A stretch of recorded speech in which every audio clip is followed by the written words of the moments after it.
ಇಂದು ನನಗೆ ಡೆಂಗ್ಯೂ ಬಂದಿದೆ.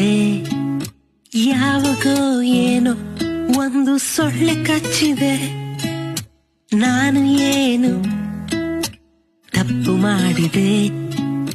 ನನಗೆ ಯಾಕೆ ಈ ಡೆಂಗ್ಯೂ ಬಂದಿದೆ?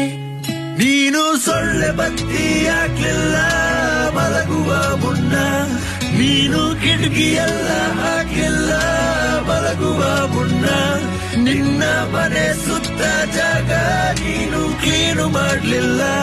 ಕ್ಲಿಯರು ಮಾಡ್ಬೇಕಿತ್ತು ನಿಂತ ನೀರು ನೀನು ಮಾಡ್ಲಿಲ್ಲ. ನನಗೆ ಯಾಕೆ ಡೆಂಗ್ಯೂ ಬಂದಿದೆ?